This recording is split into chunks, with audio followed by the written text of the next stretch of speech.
Waluigi time! Hello, ladies and gentlemen, it is I, Taylor Field, and if you are here today, that is because you are tuning in, yes, to this brand new sub-podcast called Player's Perspective. Now, I'll give you the quick rundown. What this show basically is all about is older games from the Gamecube, Xbox, PS1 era are basically, I'm going to play them, and a lot of them maybe I have played before, haven't played, could be the first time, but basically going to check them out, and I will be reviewing them and just covering to see how they hold up, what are some great things about the game, some kind of problems maybe, but just like those consoles, they are some of my favorites, and some of those games on there were, a lot of for the most part, they're what brought me into, the gaming kind of world and, hooked me in. I didn't really get onto the train of, N64.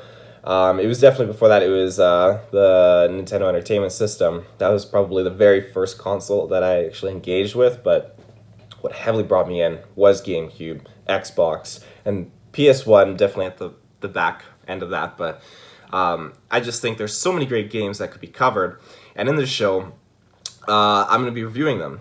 And probably for some shows, I'll have some guests on here, like Dylan, Travis. I'm sure other geeks will hop in and do an episode with me. But today, we're going to be starting off with Bionicle.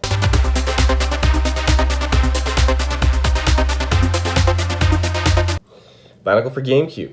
Now, I'm starting off with Bionicle because, I think it's a very simple, kind of thing that a lot of millennials, if you were to walk into a mall and yell at Bionicle, I feel like probably maybe this is a little too high, but 75% of people are going to be like, put their hands up, be like, yes, I know what you're talking about. Bionicles are cool. No one ever says anything bad about Bionicles.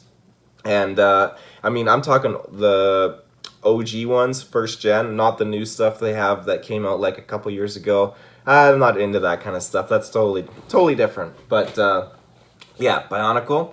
You can't go wrong with this game. Some people might actually counter that and say, they did go wrong because there's a lot of content that was actually cut from this game. And in the great scheme of Bionicle games in general, there were so many spin-offs that came out on Game Boy. A lot of them were a lot of fun. There's a couple games, on PC, and there was one, I think, the Legend of Matanui or something like that, and it was just totally scrapped, but their community online has actually been working to actually rebuild that game. Somehow they got a alpha version that was unfinished, but they put in a lot of time, and it's actually at a point now where it's playable. And I did try a little bit, it's great, but Bionicle just everywhere, like the movies, the toys, Lego, awesome. I've got so many Bionicles. I just think Bionicles have a special place in everyone's heart because they're awesome. It's such a great toy. And that's why I wanted to start off with this one. So I remember when I was in Walmart, I was a young kid with my parents, specifically my mom, and I saw it there. I didn't have a GameCube yet. This is when I was definitely on the PC. And I saw it there, and it was in the nice big, PC disc box, and where you pull out the tray of cardboard, and it had the disc in there, and the little flap and the manual. Super cool. I still have it. And it was like a $30, $40 game at the time, before games were ridiculously expensive. And I was like, oh, Mom, get it. I was probably saying, like, I'll pay you back. But, what little kid is going to honestly deliver on that? Maybe some do. I knew I wasn't. I just wanted the Bionicle game. So, to be sure, or not to be sure, thankfully, and luckily, fortunately, my mom was like, okay, we'll get you the game, because, my parents, they knew how big into Bionicles I was, they knew that I loved Bionicles with passion, and so we got the game, and it was just mind-blowingly fantastic, being this kid and getting to play as the Toa and Toa Nuva, taking out Rockshi and Bo-Rock, and inevitably, at the end, Makuta. And it following so closely to the movie, which is, Bionicle Mask of Light. I do have it. I have all the Bionicle movies. You have to. But, yeah, so it was just such a great experience. And one of my happiest moments, of this is just, this was a game that It did run on the computer back probably like, I think we were rocking like Windows. Ooh, what was it? I think this was pre-Windows XP. It must have been like the Windows. It couldn't have been Windows 98. No. What year is this? The 2001. Holy crikey. Man. No, not 2001. Hell no, it wasn't 2001. That can't be right. Well, this is 2003. Okay. Well, maybe around that early time frame. I can't remember the kind of operating systems we were running on computers back then, but I just remember I'd pop in the game, and the game could run perfectly fine, but the cutscenes would be in like blocks, and it wouldn't actually play. It would play the audio fine, but the cutscenes were all delayed in a segment like blocks, so I couldn't actually watch the cutscenes, and it killed me. Now, thanks God to the power of YouTube and the power of computers today, I can go back and I rewatch all the cutscenes because they're so good. But at the time, I was just thankful that, okay, the levels run smoothly, rocking that keyboard and mouse to play these games and stuff, which was super cool. But I remember it was a great bonding experience with my dad. He loved playing a lot of the levels, and one of his favorites, if you've played this game, you'll know, is one of the near the end levels when you're playing Tahu Nuva, and you're lava surfing, and you're basically in a race against the Rockshi. And this level, it's so long. You have to put a lot of work into it. If you can pull it off on the first try, props to you. But I mean, let's be honest, like, it's really hard to beat that Rockshi, like really hard. And my dad, he used to try so many times, and he doesn't like. When I was younger, he wouldn't swear in front of me, but that was borderline threshold. He was gonna pop off with some heavy words because it was just driving him up a wall, and he would just like, I can't do this, and I would hop on, and I played the game so much that I did it, no problem. I just did it right before his eyes, and it just blew his mind. He's like, what is going on? So he'd try, and just. Eventually, I've seen him beat it a couple times. Very proud, and I'm gonna get him to actually redo it, see if he can still do it with the GameCube. Because I know he'll probably dish out some big words then, because I'm older. But it's just some of my happiest memories were the fact that my dad was engaging in this game with me, and not only like the Tahu flying level, but there's like Liwanuva's like Gecko Bird flying, where you have the Gecko Bird ahead of you, and you have to fly but coast behind and follow where he's going. That was very difficult. The Liwanuva levels, actually, where you're jumping around and bouncing through trees and swinging on vines, that's really tricky. But again, like, it was a great experience. So that's kind of how this game kind of like started into my life, and I never wanted to install it back onto my newer computer. I knew that I wanted to get a GameCube copy of it and experience it, on my bigger TV. Graphics are definitely, excuse me, I mean, they're not 4K, but I just wanted to experience it, with a controller and all that stuff. Just pop a disc in, good to go. So I got this not too long ago, played through it, just holds up in so many ways. I'm not as good as I used to be. The starting point where you're introduced as Toa Tahu, and you're running around killing bad guys, very easy, and I like just a basic health system, 4 notches, and you got your energy that you can recharge and use it for attacks, so you can do charge shots, and you got your shields, which is pretty cool. But yeah, that first level, no problem. But the second level here, if you are watching on the YouTube, you can see it is a Kopaka level. And Kopaka's level, now, that's actually, the first one was a timed one, so you had to quickly get all the way to the village in time. And when you get there, then you learn that a bow rock is, up ahead. So you got to go all the way into another timed thing, but this time you're racing a bow rock. And it's, if you don't know what you're doing or how you're supposed to progress with this Borok, and you think it's just a race and you just keep attacking him, you're going to fail, you're going to flunk. And back in the day when we didn't have, proper Google searches and tutorials on YouTube of what to do, it was very hard to figure out, okay, how are we supposed to take out this Borok? And, I'm a kind of guy, unfortunately, like, I'm button mashing, I want to get to the game. And I was the same way as a little kid. I was button mashing, waiting to get to the game, and we replayed the level again and again and again and again and again, and there was no way that we were able to beat the Borok and get to the village first. Until one day we reloaded it and we read what the little box that popped up briefly said. And all it said was, just pop your shield up when you're next to the Borok and it'll completely fudge him over and send him backwards. And I was like, oh my god, that's how you do it. And so as a kid, I did that and it worked flawlessly. Beat the level, moved on. And now, but as a current status, when I did it, I thought I totally flew that out the window, and I tried doing it. I'm like, oh, I can't do it. What am I doing wrong? I'm analyzing it. And then I saw the bubble again, and I'm like, oh, you gotta use the shield. So needless to say, it worked flawlessly, and yeah. But stuff like that, like I really enjoy those aspects of the game. I don't know why. It's not like I get frustrated or anything, but they're just great. I just realized that this is actually an Electronic Arts and EA game. That's pretty hype. But a lot of these levels, I feel like they just had such great, work put into them. And me personally, I would have loved to have played as all the Toa in their regular forms before they turn into Toa Nuva. And then again, play as all the Toa Nuva on their missions. But the missions each are so unique, like playing as Gali and swimming, or Gali Nuva, sorry, and swimming and jumping around, super cool. And the Whirlwind Borok final battle that she has, absolutely awesome. Love it.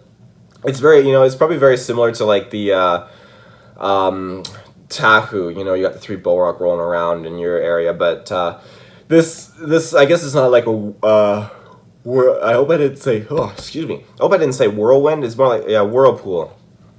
And you got Liwa's battle, or his just, God, what was Liwa Nuva's battle?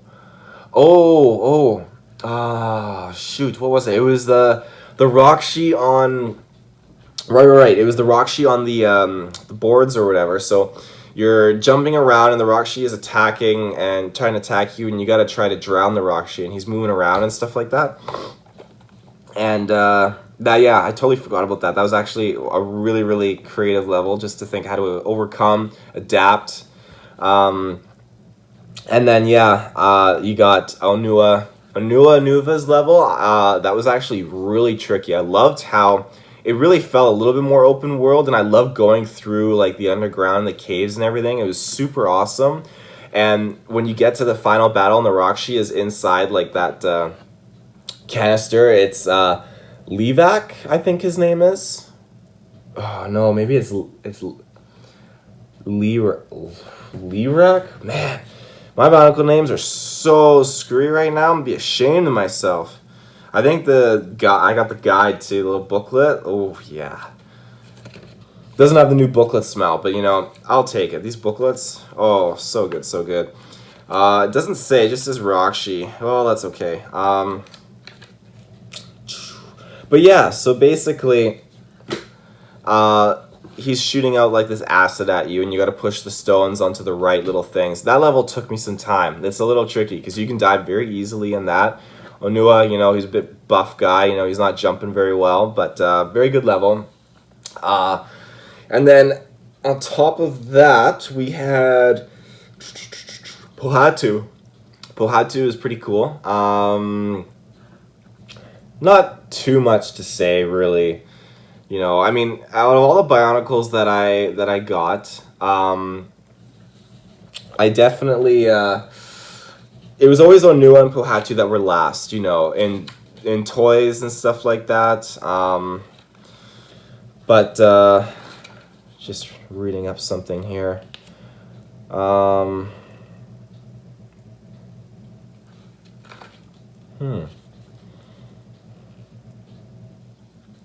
Yeah. So, I don't know much to say on Pohatu, definitely a lot of fun, but yeah. The overall though, the game, it's just great to dive back into this classic, in my opinion. This is 100% a classic, and I wish there were more Bionicle games, out there to enjoy, because I think there's so much untapped, potential with these games, and just this world. And all of these levels, the story is, if you're expecting a good story, I mean, you're not going to get a great story, but if you're expecting like some decent gameplay and like a, you know, kind of like got to really think and you got to really kind of figure out and play your cards right, this is definitely a good game for that. It all kind of, you know, leads in and sets you up. You know, each Toa has different abilities, and it basically sets you up so that when you do play as the 7th Toa, Takanuva, or Takunuva, you're going to be able to understand how to use all your abilities properly, like flying, all this stuff. And I will say, the final battle against Makuta is legit. Like, it's really, really crazy. You know, I believe it was 3 phases. You start off with 1 phase, and you move past that, and now you're falling. And after that phase, then you transition to a 3rd and final phase. And it's a long battle, and it's crazy, but you can't go wrong with it. It was super stellar. Like, yeah. And I just think, you know, it's super cool that you can go back and cycle through all the levels after you beat it. You get some cool unlockables and stuff like that. Yeah, it's just super fantastic. I don't know really what else more I can say about the game, just other than I would highly recommend that you definitely try it. You know, even collecting all the light stones, legit, on all the levels, freaking difficult. I thought, okay, I'm gonna actually strive to do that, starting off at the very beginning with the Toa Tahu level. And once I, you know, just skipped over into Kopaka's level, completely out the window. No, I couldn't do it. And I thought, well, you know, I tried, but there's no way I can deliver on this, you know, unless I really, really practice. But I ended up going on YouTube and watching walkthroughs and some tutorials on it, and just even the people have a hard time collecting all the light stones. It's bloody hard, and I understand why. It's definitely not your not your average cup of tea. But yeah, you got Amana Valospheres, and I guess, yeah, those are health giving. Yeah, it reveals 2 sections of the stamina gauge. Kanohi of elemental energy. Those are pretty cool. Basically, they restore your energy and stamina. Got the canisters. They usually have like light stones in them, or no, a mask, I guess. Dark cages.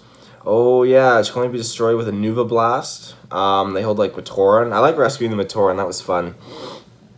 And then switches. So they kind of like open doors, change stuff around. Those are pretty cool. Yeah, there's not a lot in this game, but what they do have is just super cool. The Borak Cow, the Rakshi, Makuta, Borak, the Rahi too. Yeah, so if you're watching and following along, here's your health gauge with your stamina and your health. And yeah, targeting is pretty cool. I feel like, you know, this game, I know that there was content that they did not complete for it, but I feel like they definitely could have, you know, they should have, you know. I feel like if you're going to put out a game that, you know, you're not 100% finished and you're missing content, don't put it out.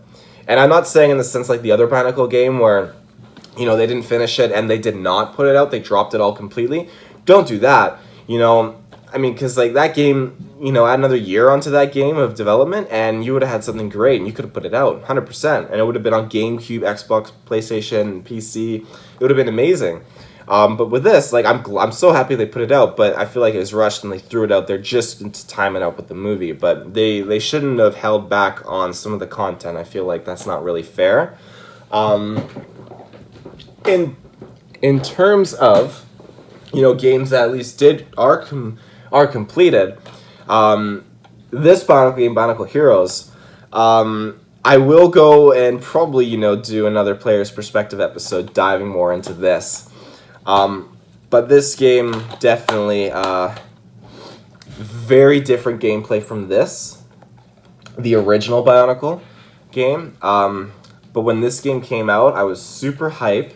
I remember I got it literally, I think it was day 1 or 2. It was the first week that it came out, and it was actually, yeah, super cool to play this. I actually had a lot of fun, and there were so many unlockables that I wanted. And playing as villains too this time, super cool.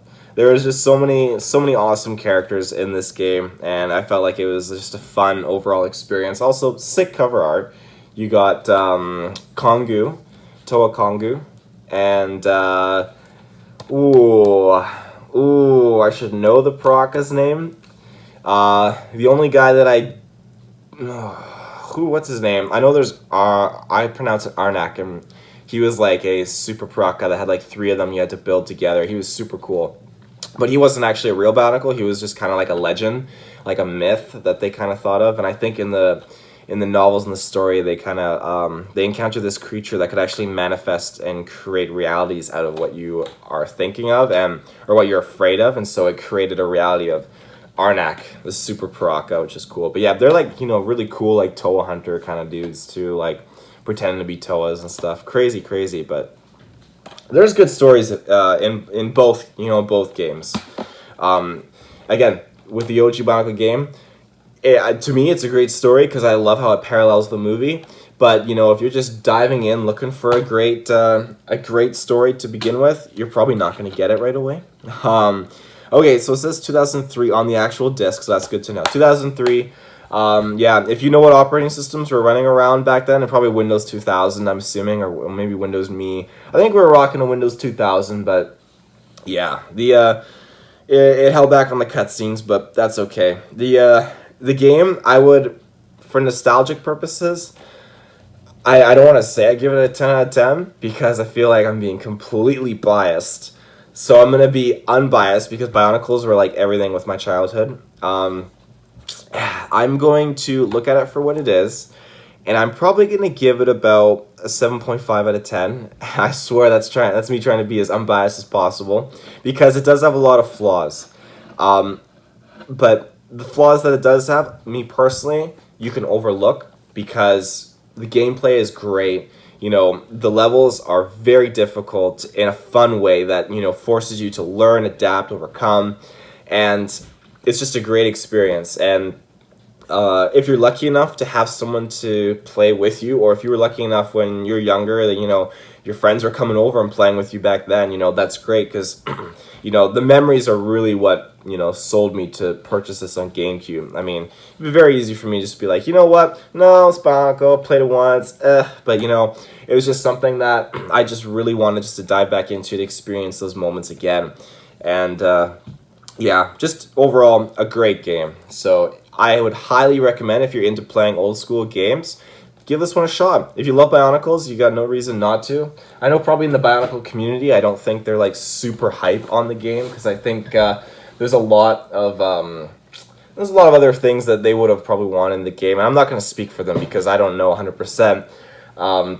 I was in the Bionicle community on Facebook, and apparently I got banned, and I requested, can I come back in? Because I used to make Bionicle wallpapers and give them to people in the group. And they said, if you're banned for a reason. So all I did was post one little Kopaka meme, and I didn't know that wasn't allowed because it's a meme Bionicle group as well. And that's my 2 cents because that really hurt, and I've never been the same since. But yeah, so I hope you enjoyed this introductive episode of Player's Perspective. We will definitely be having more. This is probably looking at like a monthly kind of cast. So next month, I can't guarantee what next month's episode is actually going to be, what game it's going to focus on. I think I was kind of hoping maybe to dive into like Super Mario Sunshine a little bit, but what I'm really waiting for is we need that release date for Luigi's Mansion 3, and as soon as that comes out and we know the month, because it's supposed to be in 2019, you can expect a Luigi's Mansion OG GameCube Player's Perspective coming out then for that month in celebration. But other than that, that's all I got. So until next time, make sure you tune into our social media, GeekVerse Space Podcast. Make sure you tune in. We got the 24-hour superhero stream coming up where we're playing the new Marvel's Ultimate Alliance 3. It's going to be a great time. And yeah, if you didn't catch our 4-year anniversary episode that just, popped off and you just happened to stumble across this cast, go take a look. We have a whole bunch of fans that send in a bunch of questions, and we have questions for ourselves that we answer. And it's a long cast, but it's a great cast. If you're looking for some great laughs, it's got great laughs. It's a good time. So be sure to check that out. And if you're looking for our new poll on our social media, We're on a little bit of a break right now. We got a lot of content we're working on, but we have a new one that'll be starting up in August, and it's going to be a major blockbuster pull, and yeah, that's all I'm going to say on that. So until next time, have an awesome time, and have a good one.